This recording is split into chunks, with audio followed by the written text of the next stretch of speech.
Hello, ladies and gentlemen. It's been a while since I've posted anything up, so I thought better get to it. There are quite a few different topics that I want to talk to you about, but they're all very meaty. So that's one of the reasons why I haven't done this earlier, because I'm trying to get things straight in my head before I sit here and ramble away. But a quickie, maybe. I don't know. We'll see how it goes. I just wanted to talk a bit about this is obviously for Brits, the NHS, the darling NHS that looks after us for nothing, for free, gratis. And as someone who hasn't been able to work since late 20s, I owe them an awful lot. I in my head I kind of say, well, my dad left this mortal coil when he was in his 49th year, and he paid his national insurance stamp all his life, all his working life anyway. So I say that, well, I'm having his portion, because I don't think he ever used the NHS, not that I remember anyway. Anyway, enough of that. I just want to say you will be using the NHS quite a lot if you don't already. Maybe you're like me and you're not someone who likes medications, kind of tries to find another way round rather than use meds all the time. Or you have symptoms that, you need to get knocked on the head and there's something out there for you, in which case, brilliant. We all have to find our own way and find what works for us. And I'm very lucky. I have a couple of GPs in my surgery who are brilliant, who over the years I've built up a rapport with, and just kind of it has to work both ways, I find that if you explain things in such a way that they realise you're not, a stupid person, and you're not also somebody who's going to come running to them every 5 minutes expecting a cure, but at the same time give them the respect, and hopefully they'll read between the lines and realise that you do know that they're the doctor, they're the expert. And well, it's worked for me that I have ended up with really good relationships with my GP. Now I know that isn't everybody's experience. I've had a couple of GPs where I thought, God complex or what, and they don't tend to like us. Us being MSs, being people with an incurable disease, because it reminds them of their mortality. Perhaps I'm being a bit sweeping generalisations, but they can't cure us. They can't give us a magic pill and tell us that it'll all go away, because it won't. But I think they appreciate if you can show to them that you are, doing your bit, trying to look after yourself as best as you can, and that you are also aware that, there is only so much they can do for you, then it tends to work better. A better working relationship means a bit of give and take on both sides. I would always work on the idea of going to your GP with perhaps a note of symptoms you're having problems with, not necessarily MS related, but whatever, is troubling you, so that you can kind of get your ducks in a row before you actually go in. And that way you're not wasting their time, and maybe they'll be a little more hopeful to meet you halfway. I say, I know there are some doctors out there which have an appalling bedside manner, and there are doctors out there who, they really do want to help, and I find it works if I kind of have an issue. I then do the thing that I know a lot of doctors don't like, which is go online, look at that issue, but look at it with a level head and kind of go, okay, so is this an MS thing or is this something else? Golden rule, do not assume that everything you have going on with you is MS. We've often said this to each other in forums and chat rooms and, everywhere, because, just because you've got MS doesn't mean you're ruled out and exempt from getting anything else, unfortunately. So, if you've got other stuff going on, don't think, oh yeah, it's the MS, it's the MS. If something's troubling you, then go down and see them and say, look, I don't know if this is an MS symptom, but I figured it would make sense to rule out other things just in case. So anyway, yeah, just GPs, obviously, they're the first line of defence, with keeping ourselves well. If you're anything like me, you avoid going to the doctors as much as possible, because sitting in a doctor's waiting room, God only knows what you might end up catching off of somebody else. So I'm a great fan of the phone consultation. Now, I don't know if this is every doctor's surgery or just mine does it or a few do it. I can phone up, at 8 o'clock in the morning with the rest of the world, and say I would like a call back from whichever doctor I want to speak to. And usually they'll ring me back by about midday, 1 o'clock, and I can talk through whatever the issue is. And they'll either say, oh yes, we can change your meds or come in and see me or whatever, which at least means that, you're not going and sitting surrounded by the coughers and the snufflers and everybody else, without, a good reason, without due course. Cause, that's the word. Sorry, it's quite late in the afternoon, so my brain's kind of going a little bit jelly-like. He usually likes to sit quietly and watch telly at this time of day. So I thought, what the hell, I'll just try and talk to you guys. Anyway, yeah, doctor's surgeries, great. First line of defence, very good.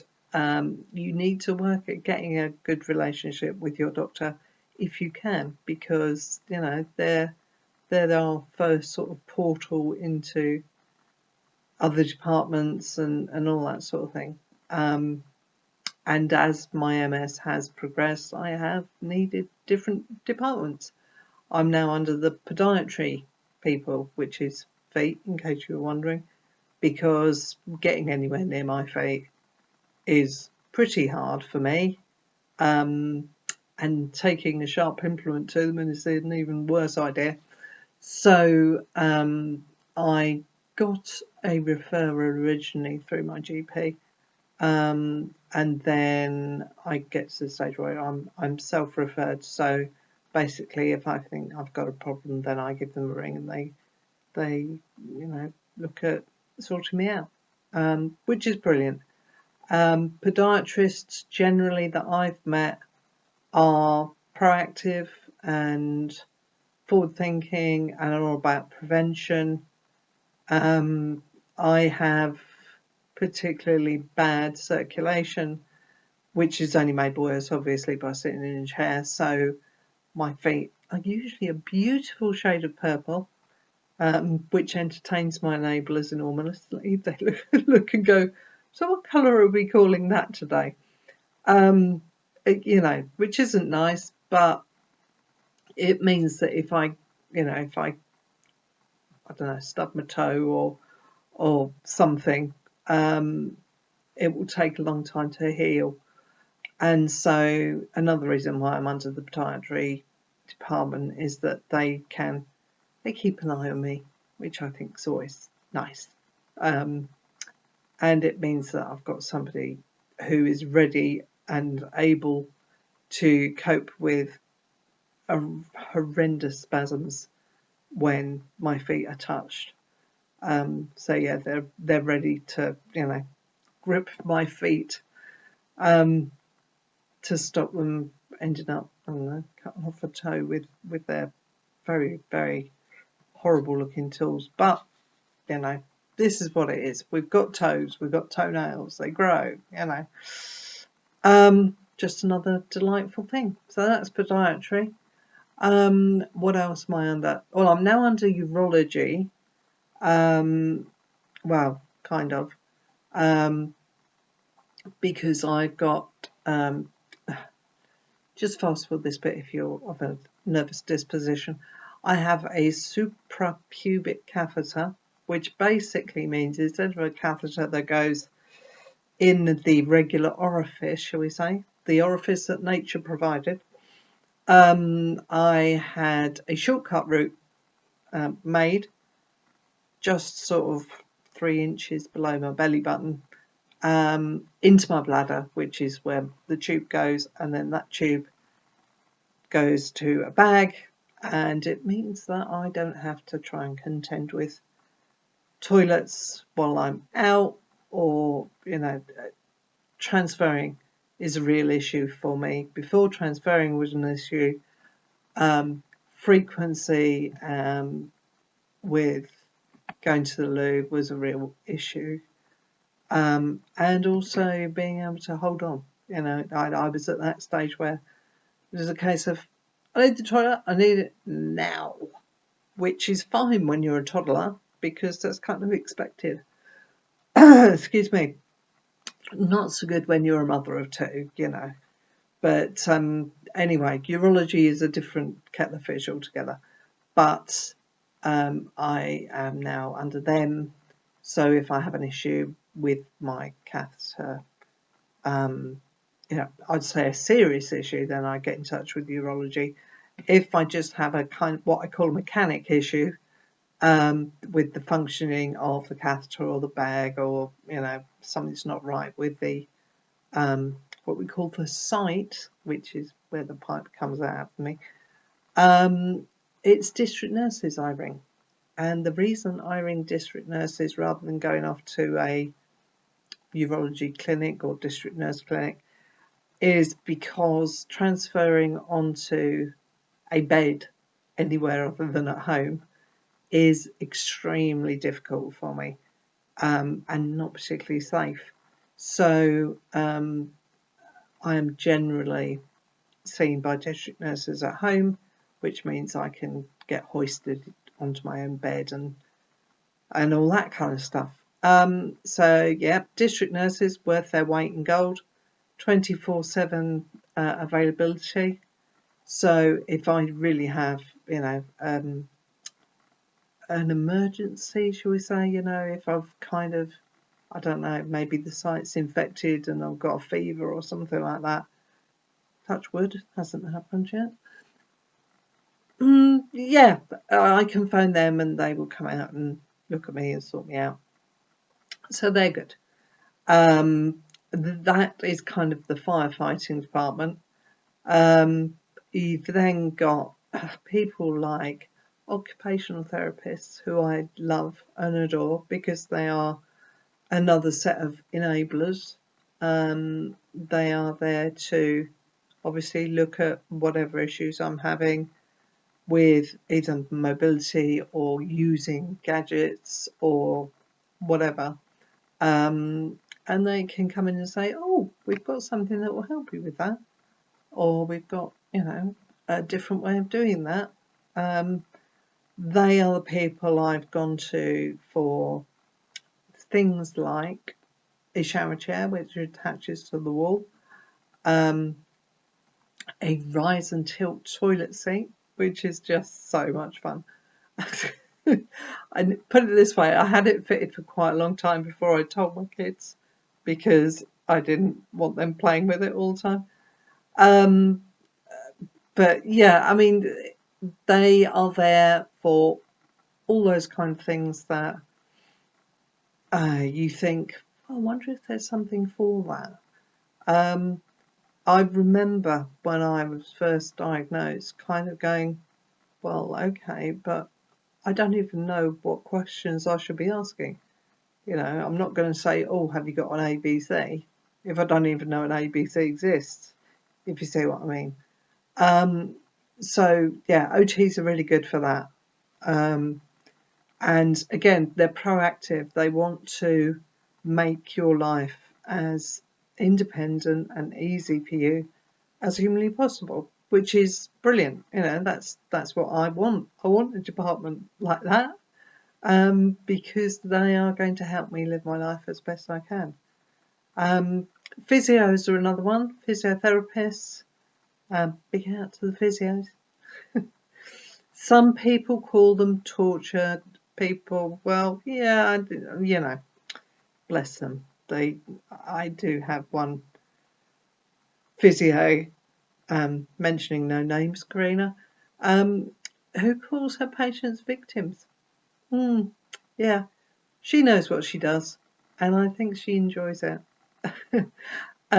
Well, we're talking about kind of exercise again, and no pain, no gain. Their knowledge is incredible. However, they will make you work. But in the bigger picture, they're making you work and giving you exercises so that you can stay as strong as you can. And that's what you have to remember when they're going, go on, one more, and you're going, really? I can say all this because I've been to my physio this morning, which again was really useful. We're talking about, don't know if you can see, that's about as far as I can bend my little fingers or straighten my last two fingers on each hand. So they are looking to do more electrocution, which I'll tell you more about when I get it done. But basically stimulating the muscles to help straighten those fingers out, stop them from curling as much as they do at the moment. I'm not sure. But again, it's preventative. We're trying to hold back the tide. I've always called MS a bit of a, King Canute illness, because we are trying to hold back the tide. For some people, the tide does stay back and it stays out for a long time. For other people, it marches in. Whatever you do, it is still marching in. But if you can slow it down a little, or at the very least, just think that you're slowing it down a little, think that you've got a little bit of control, it helps. It helps psychologically. Yeah, so there. Some people. Who else have we got? MS nurse. Some people have MS nurses in their area. Some people don't. I know the MS Trust help fund a lot of them, if not all of them. I'm not sure. Don't quote me on it. But they are nurses who have specialised in MS, so they will know something about each symptom that you're talking about, and can point you in the right direction or refer you onto the right people. I see my MS nurse twice a year, really just to keep my hand in, because there isn't anything that can be offered to me that is going to change the rate of my progression, but they can help with symptom management, and I've talked with my MS nurse many times about, maybe I should go on this antispasmodic, or maybe I should try that.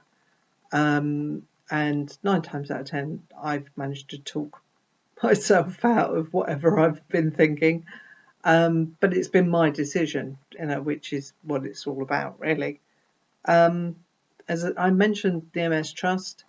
Again, charities are a really good, useful resource of information. MS Trust is really good, has a website, obviously, has a phone line, all these things you can find on the net, and one assumes that you are net savvy as you are watching something on YouTube. So yeah, MS Trust, MSS, the MS Society, is another cookie. I think they are the biggest one in the country. They have a lot of resources as far as grants and things along those lines. If you need help with funding, whatever it may be, whether it's a scooter or getting a ramp put up in your home or whatever, so they can really come into their own if you need financial assistance. Something I'm going to be looking into with them at some point will be respite care, just to find out if they do funding for respite care. I know they haven't got their respite homes anymore, but I believe they do sort of grants for breaks away and stuff like that. But I digress. MS Charities, yep. MS UK is the other one, previously known as MSRC. They are the people who run Joseph's Court, which I mentioned rather a lot in the exercise vlog I did. And they're local to me. I mean, they're a national charity, but they are actually just 10 minutes down the road here in Colchester. So I have a huge advantage there, geographical advantage, and can go down to JC 3 days a week. So, but there are lots of resources out there. I'm just trying to think if there's any more. I have a list down here. I actually keep a list, printed out list, of all of my phone numbers, all my important people. I also have them all in my phone now, because now we've got mobile phones with excellent memories. Just stick it all in there. And at least it means that if I can't find what I'm looking for, I can go to my list and go, yeah, that was the name of the person, or, oh yes, that's their phone number. So yes, I'm just seeing if I've got any other people to mention. Let me see. Oh yeah, the wheelchair service, of course, now in a wheelchair. Again, they're an NHS agency. Don't know what it's like around the country, but certainly in Colchester, our wheelchair services second to none. It is absolutely fantastic. I love the people down there. I call them my enablers, because that's what they do. They give me my wonderful chair, which rises and tilts and does all sorts of fab things, and are with me all the way through. So if I have issues with something, I give them a ring. They say, oh yeah, we've got something that will sort that out, and stuff that I don't even know exists, which is really useful. Another agency that I have recently been introduced to are the environmental services, who sound a bit sort of tree hugging, shall we say, but they're not. They're great. They help you with communications, and have given me a wonderful little tablet which is then linked to all sorts of things by a system called Possum, which I think is quite a cute name. And from this tablet, I can control my telly, control my rise and recline chair. I can, what else? Control my hospital bed, the up and down and all of that. And it's just brilliant. They've just got Dragon Naturally Speaking for me, which is a software program which basically I talk and the software program moves my computer mouse around for me and accesses all the things I want to access, and I can do writing and this, that and the other. Being a bit vague here because I haven't actually had my training yet, but I have, I have the software sitting there waiting for me. So yeah, and again, environmental services, didn't even know they existed until I started talking to my occupational therapist about the problems I was having using my laptop, and she said, yes, we have an agency for that. And these wonderful people came along, and they're also linking my wonderful new door opening system. I've got an automatic door opening system now. I just press a button and the door opens. Probably just as well the dog's not around anymore for that, because I could see him letting himself out, going for a run.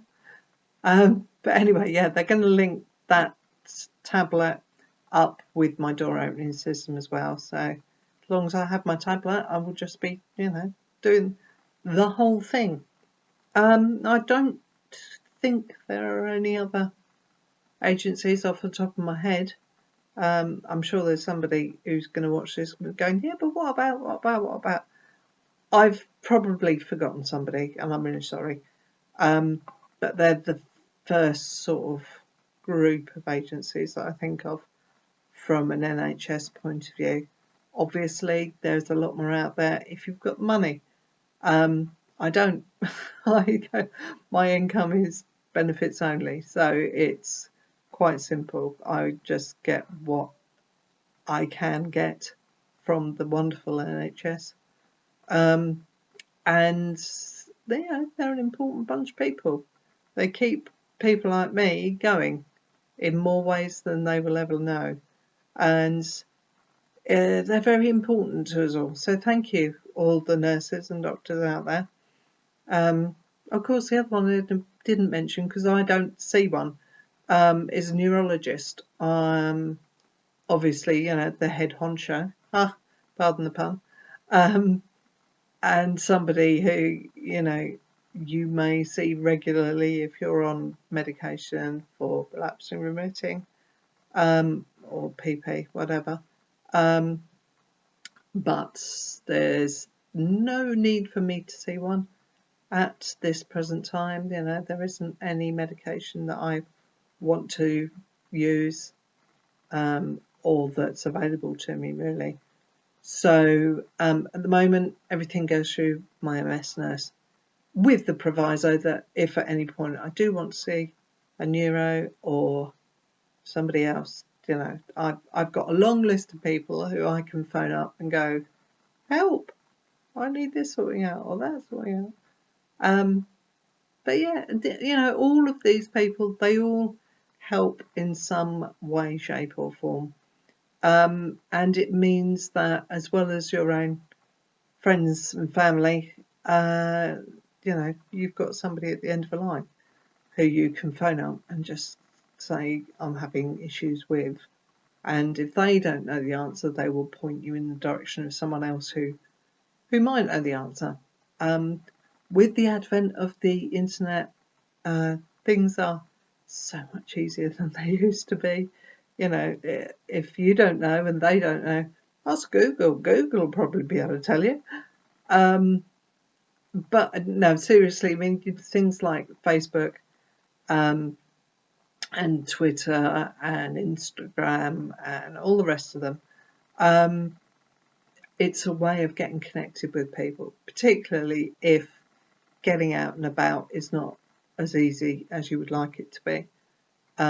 If you've got hands at work or a computer software that will do it for you, there are hundreds, well, probably thousands of MS groups out there, whether it is MS Ladies from Essex, which is one MS group that I'm a member of, Facebook group,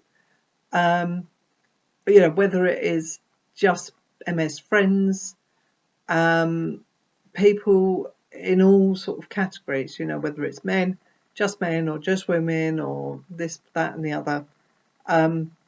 Whatever you're looking for, there's probably going to be a Facebook group for it. And quite often, if you have something going on with a day-to-day issue, or you just don't know where to start, I often say, right, okay, first thing is I'll put it out there. Ask a question, put it in a few of the groups. There's usually someone out there in the world, literally, who may have come across it or know someone who's come across it. And it's sort of the place to start your journey with finding out whatever it is you need to find. I think I'm going to shut up now because I think I've been doing this far too long, and my brain is screaming at me to just stop. So yeah, that's kind of a bit of a mishmash of a vlog about NHS agencies and people who can be out there to help. I hope you find it useful. Always, if you have any questions or something you want to talk about, leave me a message on here or come over onto Facebook, give me a shout out on there. Twitter as well, J1508. It's there. All of this technology is there for us to connect, and knowledge is power, and we are stronger together, because we share that knowledge, and from that, hopefully, we can go forwards and find a way of dealing with all the crap that MS gives us. So, yes, that's me shutting up now. I will speak to you all soon. Hope you're keeping as well as you can. And until next time, bye-bye.